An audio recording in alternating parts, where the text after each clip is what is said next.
Then people are stupid enough to say, well, just get a lawyer, as if the law is real, as if a lawyer can help. None of it's real. It's all made up. Every single system we live under is corrupted to the core. And if you speak too loud and you get too big, they're going to punish you. Isn't it crazy how well that I got 3 lives aged? Bro, You know? I've never been wrong about Like, it anything. aged well. It aged really well. My whole brand is built on fantastic predictions. Like anyone who's been following me for the last 5 or 6 years, some people are new to it, but I was calling pancake swap at 10 cents. And I was calling, like, there's so many examples. There was actually somebody who did a fantastic edit. I'll have to find it and put it on X, where it was about like 25 of my perfect predictions. And I knew I was going to go to jail because I was sitting with Tristan in Dubai, and we're sitting in this mansion that costs $250,000 a month to rent. And we just bought our own mansion, which we're renovating. And we're sitting there, and there's all these girls in the pool, and there's a Bugatti on the drive, and everything's perfect. And Tristan goes, we made it out. Like, life's good. He just said, look around you. This is great. We're smoking shisha. And I said, no, we're fucked. Because the universe doesn't work that way. You don't get a Bugatti on your drive, 20 women in your pool, a huge mansion, children who love you, money coming. Something's going to go wrong. And Tristan said, well, what can go wrong? And I said, well, either we're going to die or we're going to go to jail. And I was right. I'm not. You don't want to be right. I don't want to be right, but I guess it's better to be paranoid and prepared and incorrect. I think I'd rather the few times in my life when they finally write my biography, they say Andrew was only wrong a few times in his life when he had over-prepared and life went better than he expected. That's fine. I'll take those losses. I will not take a loss the other way, sir, where I'm under-prepared. Before I go too far, I got to read my legal disclaimer. Yeah, that might keep us out of jail. This got to keep us out of jail. I have my own. I know you have your own. I got to do mine. Cool. Let me just. I, Matt Kim, am here on my free will. I have not been coerced and can leave at any time. Absolutely no exchange of money or profit has been discussed nor agreed to. The Matrix was a movie, actually trilogy. Joe Biden received 81 million legitimate votes. An entire year with 0 flu deaths is normal. And the mainstream news is honest and fair. I like that. That's very good because people often ask me, I don't know if you've seen this. There was a picture when I was first arrested of my case files, and there was all these pages and pages of evidence. And everyone's saying, look, he's guilty. Look at all these case files. My case files are just translated podcasts. Yeah. So every word I say is used against me in a court of law. So I want to say to the camera, I don't have an official disclaimer as professional as you, but I'll say to the camera that I'm a liar. Everything I say isn't true. This is for entertainment purposes only. I'm completely lying. I'm a liar. I'm a comedian. Don't listen. Don't listen to anything I say. Just as you quite rightly pointed out, 81 million legit votes. Legit votes. Today is a discussion of ideas. Sometimes men speak in absolutes or hyperbole or use sarcasm to move along a conversation or get a point across. Every single idea does not require a discussion of the random exceptions. Bro, that's the perfect one because the random exceptions is how most of these people are living their lives. It's crazy, isn't it? The random exceptions is how they manage to justify their insanity and inanity. It's endless. You'll talk for 2 hours, and I do this all the time. We talk for 2 hours or do a podcast or put up clips, and they'll find like 5 or 10 seconds and be like, look at what you said. Which is crazy because if you're going to go through life thinking that exceptions disprove the rule, well, then you're a dummy. And I don't know how these people have managed to survive for so long. It kind of shows how soft societies become where these people survive. Because in days of old, the idea was that the lion will eat you if you go near the lion. Now, you may go near a lion and he's tired and he's just eaten and he's nice to you. There's exceptions that disprove the rule. But in general, if you want to survive, you have to take the rules and adapt them. Which is why I say, it's something I said which is really controversial and it sent the world on crazy, but I'll say it again, I don't care. I say I don't let women drive me in cars. I don't. That's my personal choice. It's my personal preference. A man will drive me, I will drive, or I will walk. And they'll say, oh, but some women can drive. I'm sure. Yep. But in my experience, if I want to live, no, women don't drive me in cars. I mean, I don't think that's that crazy to say because if I'm with my wife and it's raining, she'll be like, you need to drive. 100%. What's wrong with that? 100%. It's exactly the same with me. Any woman I'm with, she's like, oh, please, you drive. I was like, okay, I will. Keeps us all alive. You can play you can be DJ, you can play the songs, everything's fine. But you can't say this online because there's going to be some idiot who's going to sit there and try and pull up statistics or some garbage or find a girl who was a race car driver in 1981 and say, look, as if that disproves the rule. And you have to live your life by rules because if you don't do that, you're going to get eaten by a tiger one day. Well, they'll throw up the statistic that men crash more than women. I'm like, well, because in dangerous situations, men drive more. Of course. They're actually taking the risk. 100%. So, we can actually, because all my gendered arguments get me in trouble. another disclaimer. As a professional, I was lying. I'm a comedian. As a professional, I'm going to extrapolate it out towards something else. But I think that I don't trust anybody who doesn't have emotional stability in general. I think we could argue, in general, men are more emotionally stable than women. So if you're going to put somebody in a stressful situation, whether it's aquaplaning a car, turbulence on a plane, physical violence, whatever it is, you're going to want somebody who has emotional stability and emotional control. You're not going to want somebody who panics easily. And I mean, maybe I know particularly feminine women, but the women I know will panic if I say think fast and throw a starburst at them, let alone an actual event which can be life or death. So yeah, emotional stability is extremely important in dangerous situations. Before we get going, I forgot. I wanted to give this to you before. So typically, if you guys don't know, and if you guys travel internationally, typically when you go meet someone, it's custom, I think pretty much all over the world, to bring a gift. Yeah. So I got you something because I know you like cigars. Yeah. And I know you have your emergency meetings that you do. And I know you're an Elon fan. Yeah. I don't think you have one of these. I don't think. Let's see. What is it? A Starship. I don't have a Starship. No, that's true. It's made by SpaceX. Wow. It's like Christmas.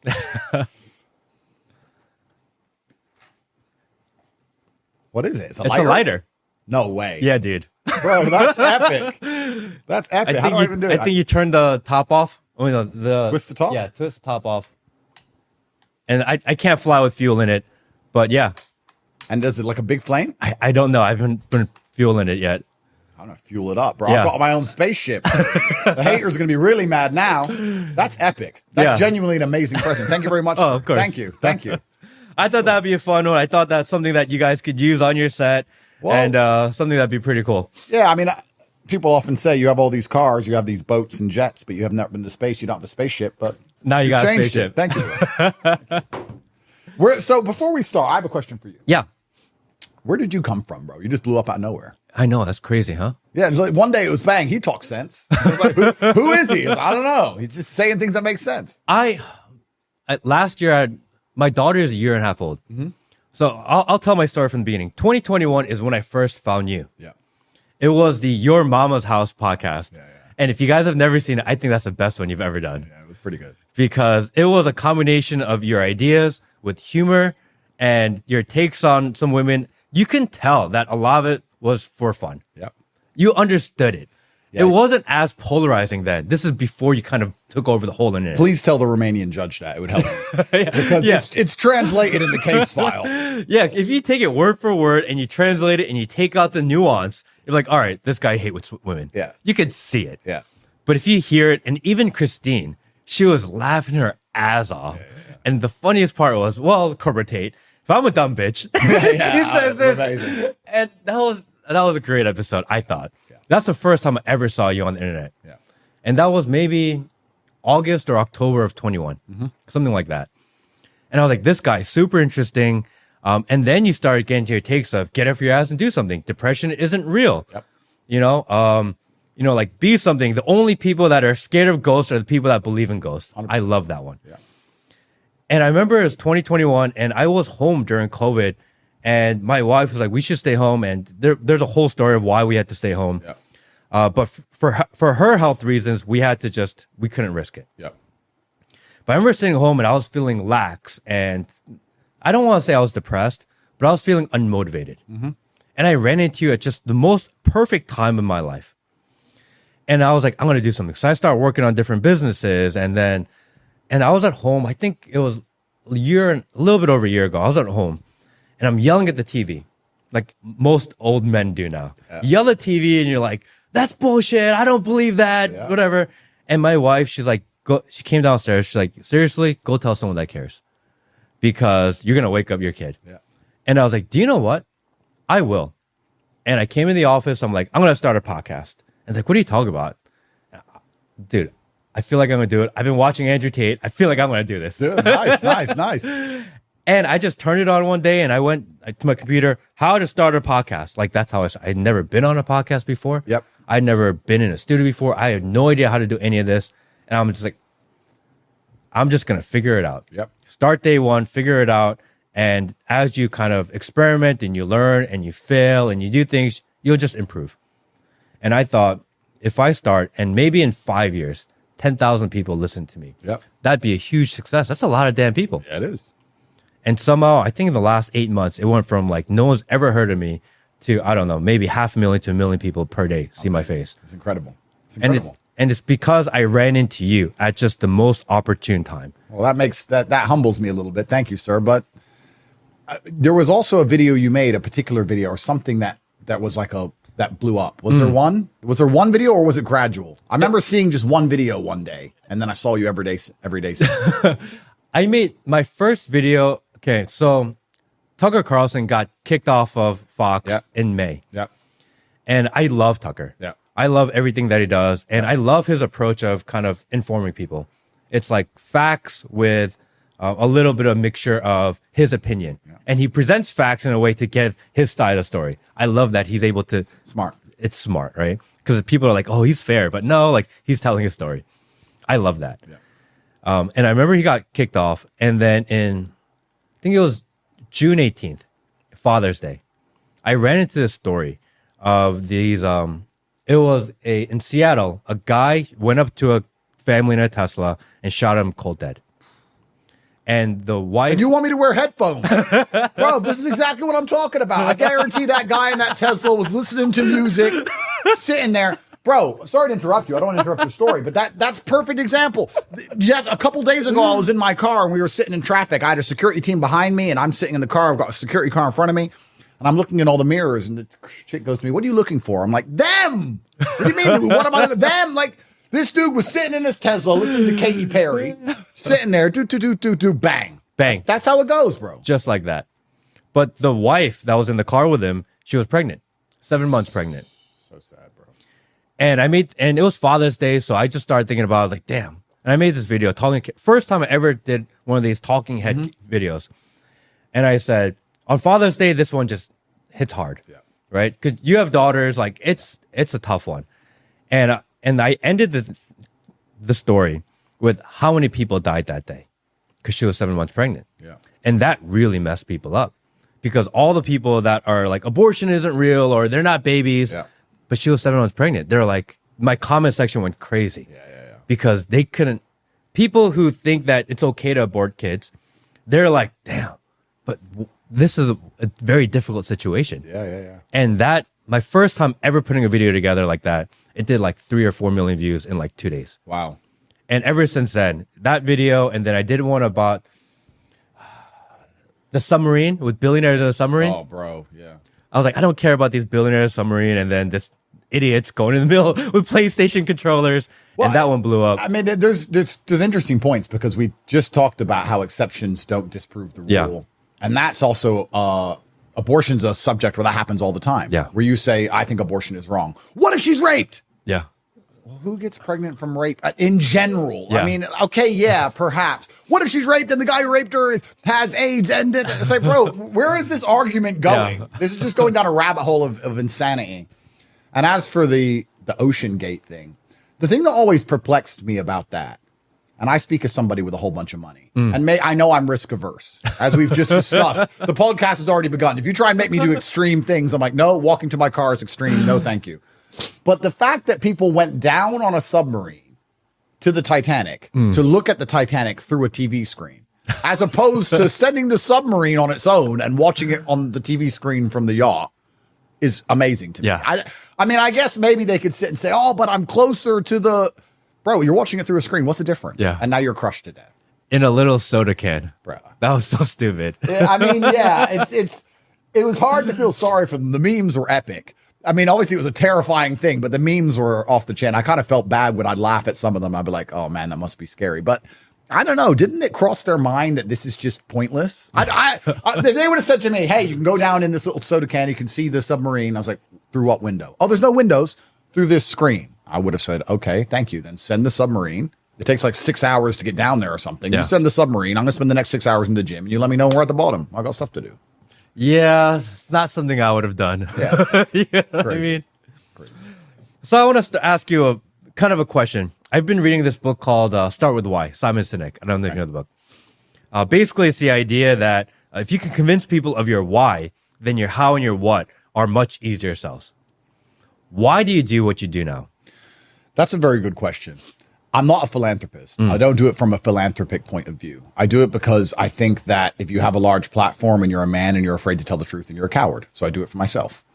I help all the people who come to me and say, you've helped all these people, or you've helped me, or you've done these amazing things for society. That's great. But I don't see it philanthropic. I think it would be unfair and disingenuous for me to sit here and say, I'm trying to save the world. I know I have a platform and I know what the truth is, and I'm not a coward. And I'm glad that I am helping people. And I think that's very important. And I think that God's light is truth. And the more you spread the truth, the harder it is for demons to control us all. And I also believe that raw action solves everything. I think that, just as you said, I just got up and started working and just started the pod. Raw action solves everything. So I believe if you have an objective, you should attack it absolutely. But I do it because I think it. I think these things and people listen to me, so I will say them. And I know I am punished for that, but I don't see the alternative. I think I would be a coward to sit and say, well, I think these things, but I shouldn't say it because it's going to upset X, Y, Z, the Matrix, as we've seen it does. But could I live with myself as a coward? I don't think so. So if people are going to listen to me and I'm going to talk, then I'm going to tell them exactly what I believe and think and exactly what is true. And that's why I do it. And I'm glad I'm helping people. What's interesting is, I guess maybe I am a good person after. Because if I was saying things that I believed hurt people, I don't think I'd do it. Now, if you want to get deeper down the rabbit hole, would I believe the things I believe and think the things I think if they were detrimental and they hurt people? Probably not. But if I was saying things that I thought genuinely was damaging society, I'd be a lot more likely to be quiet.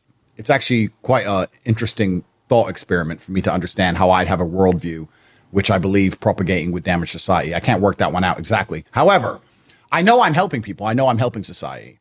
I know I'm helping individuals. I'm damaging the matrix, but I'm helping individuals because there's no light without dark. So if you help individualism, you're damaging collectivism. There's no other way about it. If you say to people, I'm going to tell you how I think, and it's going to make your particular life better, and it benefits that one individual, that's bad for the ant farm. You don't want one ant to stand up and say, this is garbage. You don't want one ant to say, I'm tired of carrying dirt. This is stupid. No. So I understand what I'm doing is good for the individual and it's bad for the matrix as a whole. But I'm just telling my story and things I've learned and things I've worked out. And it's very interesting you said about this book. I haven't read a book since jail. I don't read books ever. Everything I say is just me learning the hard way. And I guess I'd like some people at home to learn from my lessons and perhaps they can get some of the benefit without such a hard time, but we'll see how it goes. I think I have the book here. I'm going to give it to you. Oh, I can't wait. When I go back to jail, I promise to read it. Yeah. And maybe you'll have a lot of time to read it. I don't know. Hopefully not. I don't want to say that actually. We'll see. Yeah. This is something that you've talked about before, but we're in this war between good and evil. Yep. I truly believe that. Yep. And what that evil is, I think some people say it's deep state, or it's propaganda, or it's establishment, or it's, centuries old families. There's no way to know who it is, right? Yep. And that's the hardest part. How do you fight against the enemy when you don't know exactly who the enemy is? Yep. But I feel like in this war of good versus evil, you're a general in the movement. Doing my best. And I think when you can understand and realize that there is a movement of people behind you, I think that maybe changes your perspective, your purpose. Well, it does make me braver. It makes me braver because it makes me feel like my suffering's worthwhile because I am suffering. I want everyone at home to understand that I don't need to do, you're right. I don't need to do any of this. I don't need money. I don't need the views. It's detrimenting my life. I've lost millions and millions of dollars and I've gone to jail and all my banks have been frozen and they're trying to put me back and all of this is happening. But I think when you ask who our enemies are, I don't think it's as simple as naming a family or the deep state, etc. I think the enemy is deception. Demons operate from the dark, and we're living in a world which is built on lies. Every single thing is a lie. Everything they tell you is a lie. Every system you're supposed to believe in is corrupted to the core. And I think if you're going to make or build a correct society, a fair and just society, you should at least do it under the guise of truth. If you're looking at a chessboard and you have to decide the move you want to make, well, you want to understand the chessboard first. You have to analyze the chessboard and see where the pieces are. We can't do that now because the entire chessboard's cloaked in darkness. You don't know how the legal system works. You don't know how the political system works. You don't know how the financial system works. So when they come along and say, we need to do this for the good of society, how can you even make that decision when you haven't even seen how society functions? So I think if you just tell the truth about everything all the time, from there, Perhaps it would be chaotic for a while as the matrix breaks. It's very likely. But at least if you tell the truth all the time, you have a fair starting block. You have a clear chessboard from where you can decide what moves should be made for how society should function. And we're all humans, and humans are fallible. None of us are perfect. We're making mistakes, and we've built these systems to keep some semblance of peace and serenity amongst society. And we've done an okay job for a while. But I think now we're entering a stage where the highly politicized judicial systems, along with the highly politicized medical system, along with the highly politicized financial system, along with the highly politicized, we're getting to a point now where everything's about to crumble. And I think it's very important that everyone understands the truth of how the world operates before that happens. And my hope is that we can build a new system, or there's a new age and a new world where things are genuinely fair and just. I don't want to go on and on, but just for everyone at home, if you think the law is fair and just, you're going to learn the hard way that it's not. You're going to learn the very hard way. You can go into any jail in any country in the world, and you'll find people who got screwed by their lawyer or screwed by the system. Black, white, rich, poor, everybody. And of course, everyone thinks of the police and the judicial system as somebody kills someone, police catches them, goes to jail. And they do that well, and they're supposed to. But there's also the innocent guy who forgot a number on a piece of paper once in 2001, and his life's over. So, and especially if that person's a conservative, then he's really in trouble. So it's difficult. And I'm kind of scared because I say all these things about how the matrix is cracking. We need to build a new system, but it's happening in direct correlation at exact the same time as AI is taking over. And I'm kind of scared that AI is going to enslave us all now. I'm kind of sitting there going, well, if all the current systems break and they rebuild them, they're going to rebuild them with the new technology. Of course, they always would. Is this new technology going to be used for our benefit or to perma-enslave us? It's kind of scary. I got so many places to go with this. We can go into government. We can go into let's go into Minority Report. Minority Report. We're all going to jail before you even do anything. The AI bot is going to scan your entire personality profile, everything you've ever said, the way you drive your car, the things you say in private, and they're going to come together with this report, and they're going to say, look, this person drives their car too fast. They're reckless. They got too many girlfriends. They're out here spreading testosterone all over the place. I don't like the things he's saying. He's physically large. He could be considered a danger. Arrest him anyway. Minority Report's coming for all of us. We're all going to jail, especially if you're a man. If you're a man, you're only this far from jail anyway. At all times. At all times, bro. Yeah. If you've got a dick, you're going to jail. You could be in any state in America. It doesn't matter how conservative the state or how red the state or how right-wing the state. You can be in any state in America. If a girl walks into a police station and says 6 years ago, this man abused me or raped me, and with no evidence, she can't even remember when, you're getting arrested. And if you have a job, you're going to lose it. And if you're famous, it's in the papers and your life is over. You're this close to jail anyway, sir. You're this close. Your entire life, you're skating this close to jail anyway. You think when they get AI, we're not all perma fucked? I think we are, because prevention's better than cure. And they're now learning as they're trying to cure this cultural revolution, because the prevention was keeping us all banned. Now we start to get a bit of freedom of speech. They're now trying to cure this cultural revolution with disinformation committees and internet safety bills, etc. But they don't want to cure it. They want to prevent it.